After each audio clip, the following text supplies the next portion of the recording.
Hi, kids, you better come running. It's old Smilin in his Buster Brown shoes. I got shoes, you got shoes, everybody's got to have shoes. But there's only one kind of shoes for me. Good old Buster Brown shoes. Oh, that's good old Buster Brown gang and Buster Brown shoes. Yes, sir, Buster Brown shoes are on the air with Smilin Ed, Squeaky the Mouse, Granny the Piano, Midnight the Cat, and Froggy the Gremlin out here in Hollywood, all ready for another good old Saturday morning hullabaloo.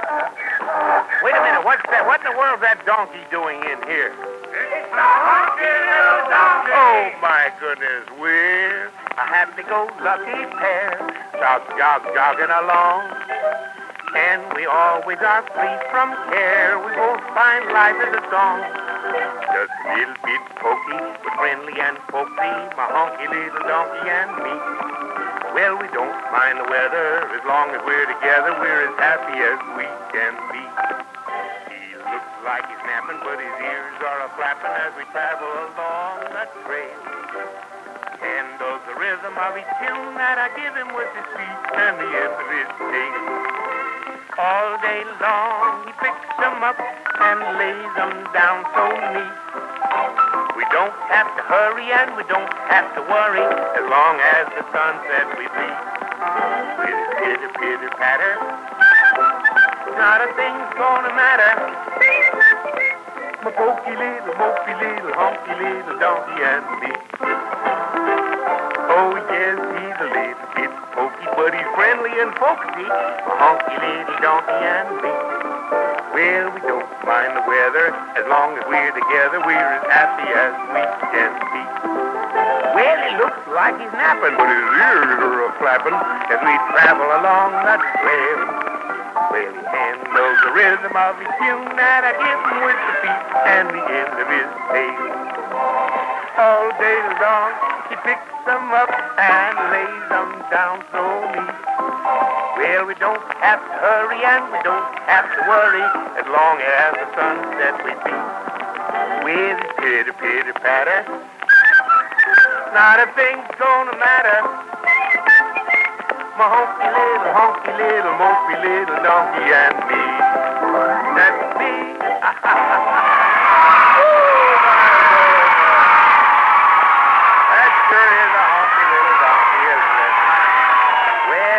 Just as happy as a kid with a new pair of Buster Brown shoes.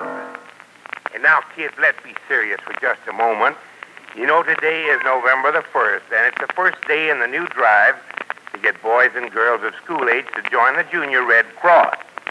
Now, you know there just isn't any finer way for my buddies to give a helping hand than by joining the Junior Red Cross. And I hope every one of you will be able to do it. And the way to do it is to ask your teacher about it, because Junior Red Cross groups are formed through the school. Now remember to ask her about it Monday so you can be proud to say, I belong to the Junior Red Cross. And now, kids, I guess we'd better get into our story, because that funny old Mr. Shortfellow, the poet, is going to visit us this morning. And I'll fix him, I will. Well, I don't much care, Froggy the Gremlin, if you do fix him. He certainly is stuck up.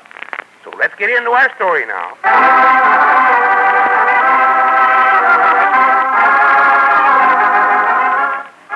Well, kids, back we go to Merry England for another story of that benevolent bandit, wonderful Robin Hood.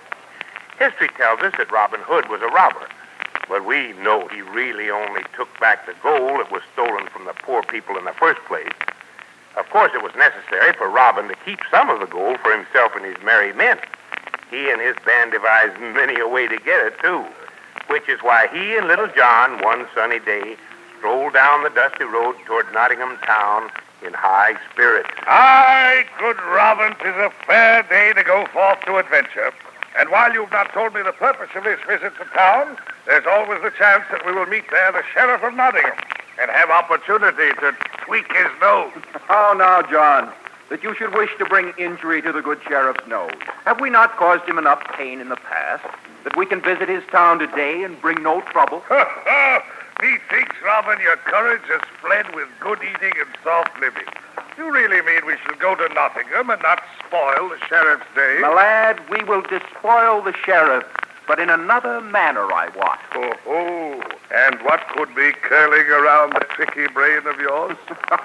For you, my friend, the days blend into one haunch of venison after another. Have you forgotten that tomorrow is the day of the Nottingham tourney? Many brave knights will joust, one against the other, for the king's prizes of gold and lands. And many a sturdy yeoman will draw a string of his long bow to win the golden arrow given by the sheriff as prize in the archery contest. Why, good St. Gregory, I did indeed forget. Though you, good Robin, should surely win the archery shoot, and I will enter the bouts of quarterstaffs. Mayhap my buffeting will win some gold for our copper. A goodly thought, fair friend. And now that our strength will be with us, see ahead and in. What say you we pause for food and drink? By my soul, you have a head on you, good Robin. My stomach has long since thought my mouth was left behind.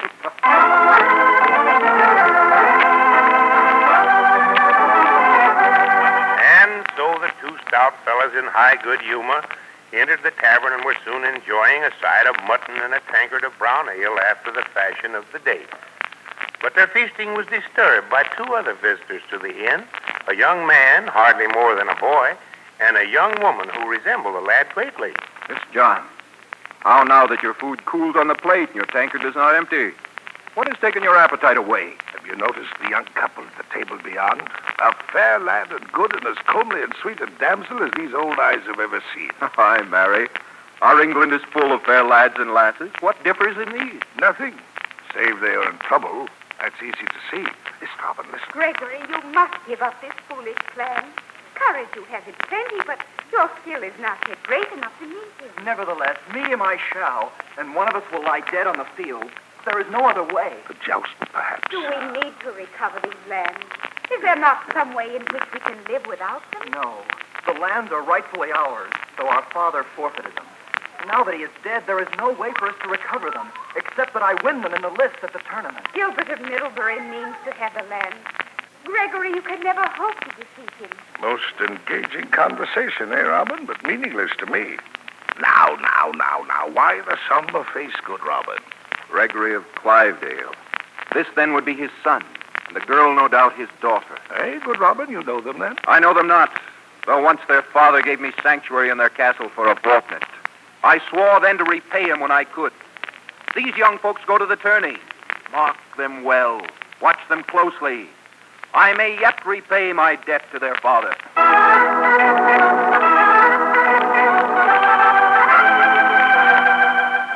And so Robin and John went to the tourney and mingled with the crowd.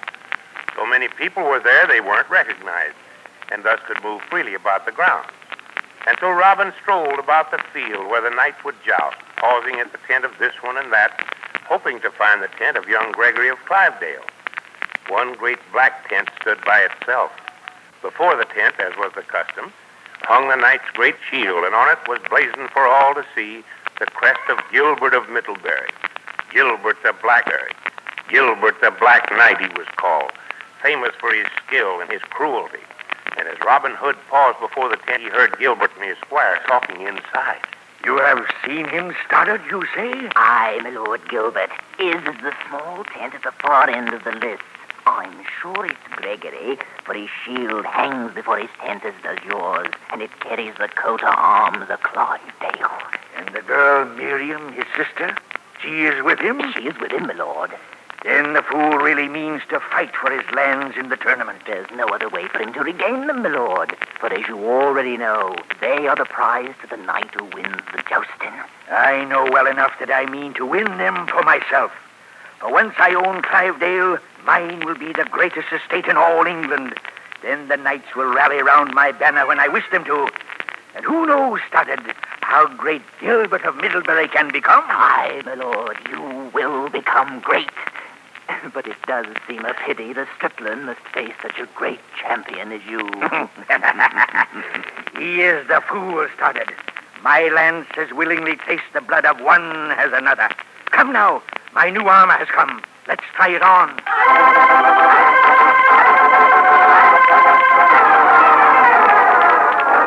As Robin Hood listened to this conversation, his expression became more and more thoughtful.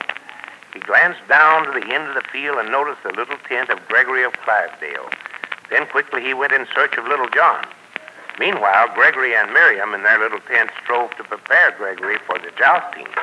Here is a breastplate, brother. Oh, thank you, sister. Now, if you will fasten the buckle. I pray, Gregory, that you will draw a young knight equally unskilled. It matters not. Though I win my earlier joust, I will yet have to fight Gilbert of Middlebury, for he is the one whom the king permits to joust for our land. Aye. Was it not he who claimed the lands unfairly? Yes, his claim to our lands is false, but because no one can prove him false, his claim is recognized by our king. At least His Highness, good King Richard, granted me permission to fight in knightly battle to regain our land. But it is hopeless, Gregory. He is many times a champion in the lists. Hundreds of knights have fallen before his powerful charge. He's vastly stronger than you. What chance do you have of defeating him? Only the slim chance that perhaps by accident my lance will find him vulnerable. Oh, but that is just a... What was that? Oh, it could be only one thing. A lance was struck against my shield hanging before my tent. Some knight has come to challenge me. Then it must be... Yes, it is. Gilbert of Middlebury. I must step out to accept his challenge. Sarah? And you are Gregory of Clivedale? I am Gregory. Then, Gregory, my lance point has touched your shield. The challenge has been given, and I accept it willingly. It is unfitting that this lance, which has smote many a good knight, should now be directed at a boy. But you would protest my claim? I would be a poor fellow to be robbed of my lands by your false claim. Think not of your own lance point, but guard yourself against mine. Against yours?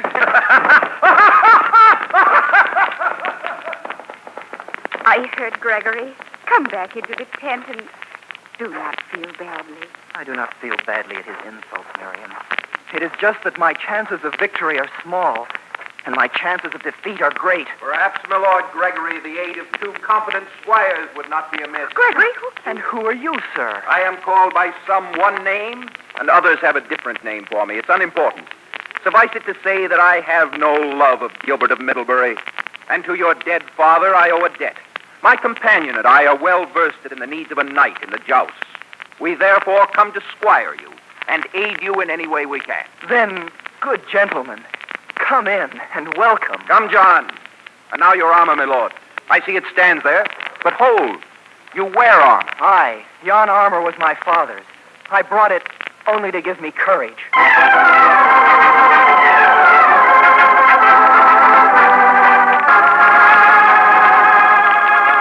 Soon the joust began, and many a noble charger thundered down the list, carrying his armored knight to battle against another knight.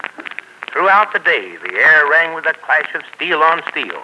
And then, as the afternoon began to wane, the heralds announced, Good people, in the manner of chivalry, two knights now enter the list. One a great champion, Gilbert of Middlebury. The other, young and untried, a knight thus far in name only. It is Gregory of Clivedale. They joust for the lands of Clivedale. Come, my lord, you are called. I'm ready. John, the young knight's charger is ready. I have checked each square inch of equipment. The saddle will never slip, the bridle is strong, the reins are sturdy, the horse is ready. And so is the rider. My lord, may I help you find the stirrup? Thank you. Good aim, my lord. May you bring him from his saddle. Little chance, but I will try. No man can do more, my lord. Good lance.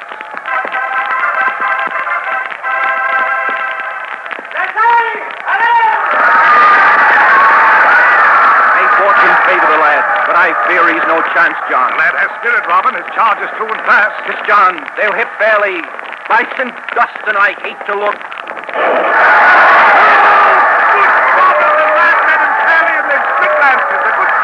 Aye. Here he comes back for another lance. But look you, John. The lad holds himself erect, but in some way he's been hurt. I can see that. Here, my lord. Fresh lance and one of 2 points. I cannot hold it. I do not know what has happened. In my shoulder is a terrible pain, and I could no longer hold the butt of my broken lance. That is why I dropped it on the field. I know what has happened. Oft times the shock of meeting lances will injure the shoulder of a lighter man. Quickly, my lord. You are allowed refreshment in your tent according to the rules. Dismount. But I must... I beg of you, my lord, alight quickly and come into the tent as he says. I think I already sent his plan. My hand, my lord. Very well. Gregory! Gregory, what happened? I did not dare to walk. His shoulder is hurt slightly, but he'll be all right, I know. Now, I have a plan. It is now that I must reveal myself to you. I am called Robin Hood. Robin Hood? Then you are Sir Locksley, knight in your own right. A knight, yes, but first a robber. A robber of robbers. Your father's armor standing there. It'll fit me. It's exactly as your own. The difference of our size will never be noticed to horse. Quickly, John, the butler. There is jousting to be done. But I This cannot... lad, leave him be. He knows well what he is doing. Here, Robin, the helmet.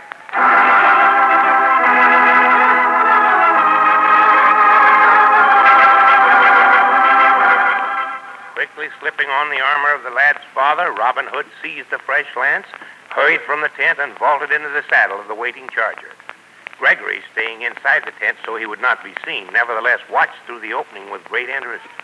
John led Robin's charger to the starting point, then hurried back to Gregory to watch. In a moment, the trumpet sounded.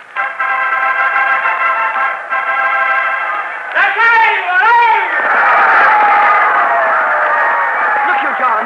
Look you. They will meet in a moment. Watch his trick, lad. Watch the lance point. There, he is raising it. He's done it. Gilbert is unhorsed. Aye, it is Robin's favorite trick. At the last moment, raise the lance point and strike the visor of the helmet. Not even a giant could stay a horse after this play. Here he comes, and in great haste. Quickly, John. Help me off with this armor. I think there may be trouble.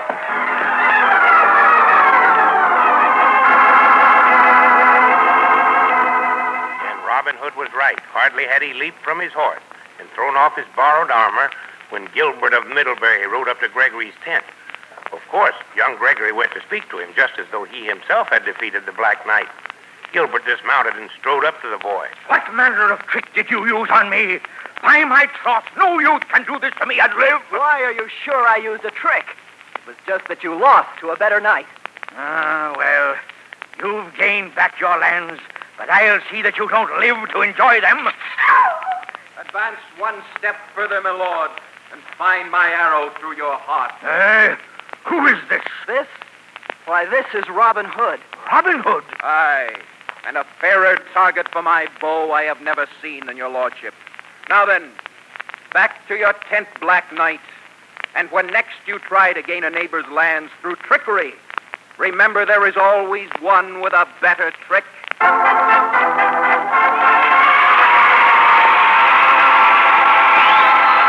Yes, sir. Yes, sir. And now? Brown jug jingle.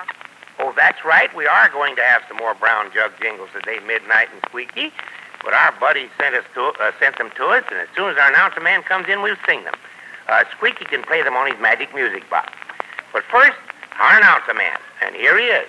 Come on in, Mr. Announcer. Yes, Smilin Ed. I'll tell your buddies how to find the store that sells Buster Brown shoes. It's easy, kids. Here's all you have to do. Just pick up your telephone book, then turn to the yellow pages until you come to the heading of shoes. There, under the heading of shoes, you'll find the name Buster Brown. And right below that, the name and address of the store nearest you that sells these swell Buster Brown shoes. And kids, when Mother takes you in for fine, new Buster Brown shoes, she can be sure that they'll be fitted scientifically in just the right size, width, and last you need to let your feet grow right. And believe me, that's something Mother will want to know. And remember, too, kids, that all the Buster Brown dealers are Smilin Ed's buddies. Now, when you find the name of the store nearest you, write it down and be all set to buy Smilin Ed's Buster Brown shoes.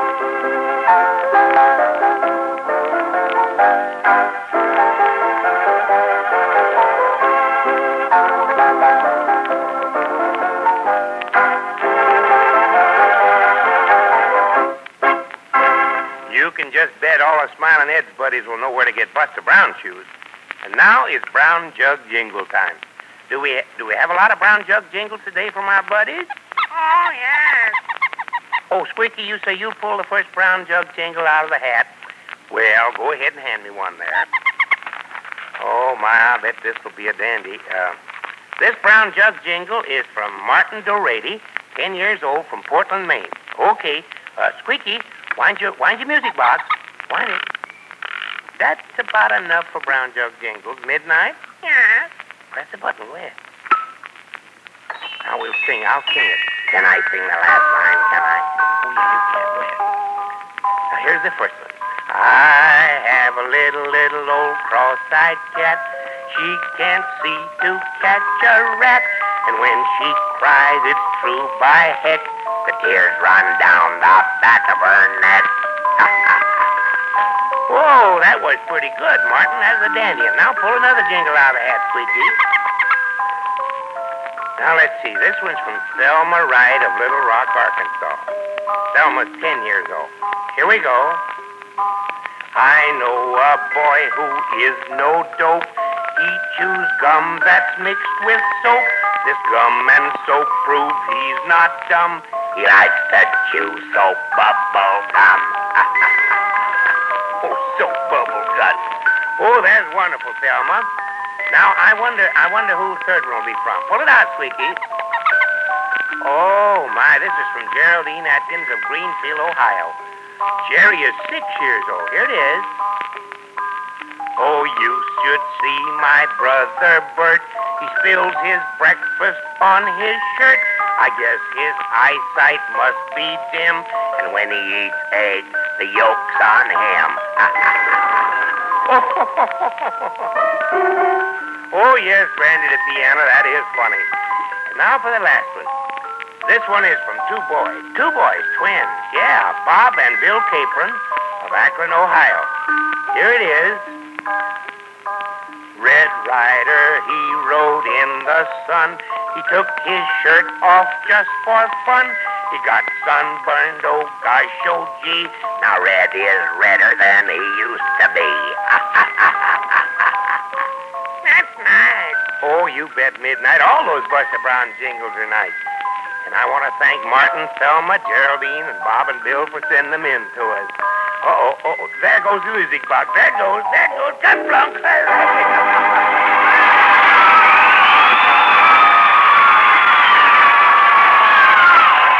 now I'll sing my song, I will. Whoop, wait a minute, Froggy the Gremlin. You have to become visible before you can sing. Are you ready to become visible, Froggy? I'm ready, I am. Well, you better hurry up before that long-haired poet gets here. Plunk your magic twanger, Froggy. Oh, there he is. Oh, for goodness sake, look at him cutting around there.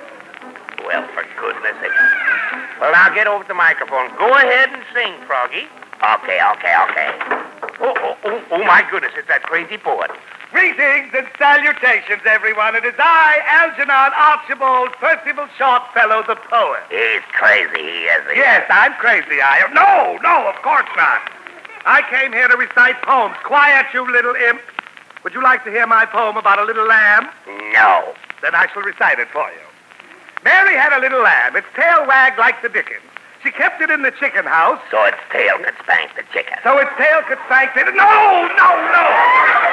Lambs do not spank chickens. Lambs cut firewood, they do.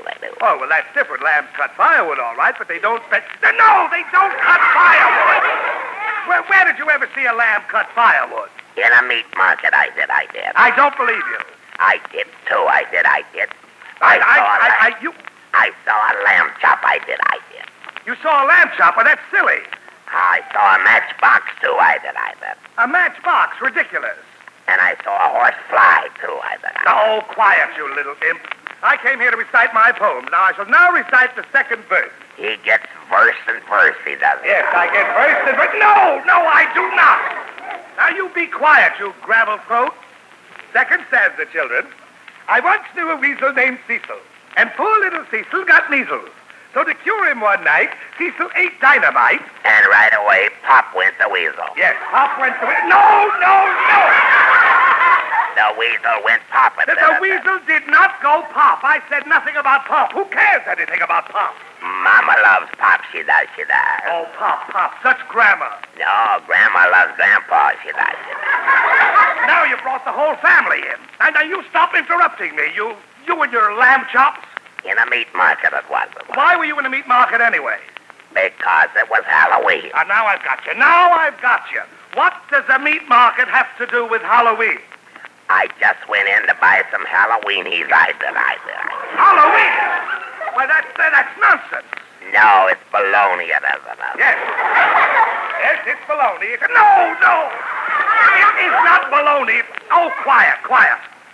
My dear children, I shall now recite for you a very sad little verse about a poor elephant.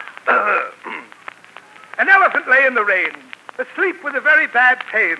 As he slept, the poor deer put his trunk in his ear. Then he sneezed and blew out his brain. Then he sneezed. No! Oh, I can't stand it!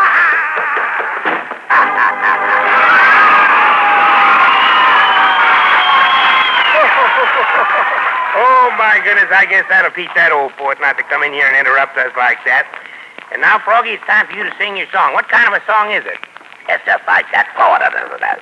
How do you mean? It's crazy. All right, we'll go ahead and sing it. It was midnight on the ocean, not a streetcar was in sight. The sun was shining brightly, for it rained all day that night. 'Twas a summer night in winter, and the rain was snowing fast. And a barefoot boy with shoes on stood sitting on the grass. Aren't we crazy, huh? Aren't we crazy? Oh, this is the way to pass that time away in business. Aren't we crazy? Aren't we crazy? We're gonna sing this song all night today. We are. I'm wonderful, I am.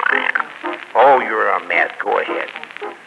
Oh, good evening, sir, a woman said. Her eyes were bright with tears as she put her head beneath her feet and stood that way for years. The children all were orphans, excepting one big tiny tot. He lived in the house across the street above a vacant lot. Aren't we crazy? Aren't we crazy? This is the way we pass the time away, we do. Aren't we crazy? Aren't we crazy? We're gonna sing this song all night today. We are.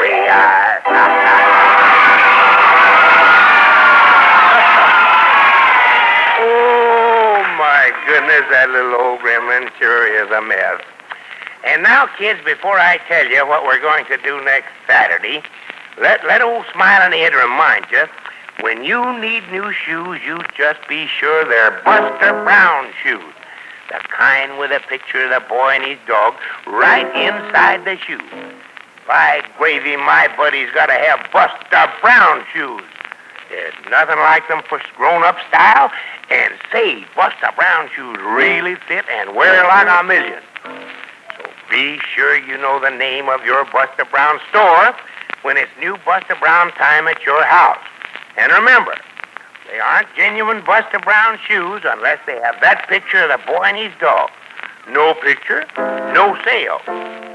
Now, kids, don't forget to be on hand next Saturday at this same time. Because let me tell you something. You remember Herman Q. Snurkle, the old moving picture fella? Well, he's selling cars now, and he's a used car dealer, and he's coming to visit us. And we're going to have an exciting story, too, about little Ganga. You remember, the elephant boy in India? You bet your life. And now, kids, has everybody had fun around here today, huh? Oh, that's fine, buddy. Now, don't forget church and Sunday school, and be listening next Saturday for our little tune from Hollywood. When you hear it, come a-running. The happy gang of Buster Brown now leaves the air. The happy gang of Buster Brown now leaves the air. So watch for us, buddies, next Saturday. We'll come with a bang and a big parade. Buster Brown is on the air. The Buster Brown Show, starring Smilin and McConnell, is produced in Hollywood by Frank Barron and is directed by Hobart Donovan.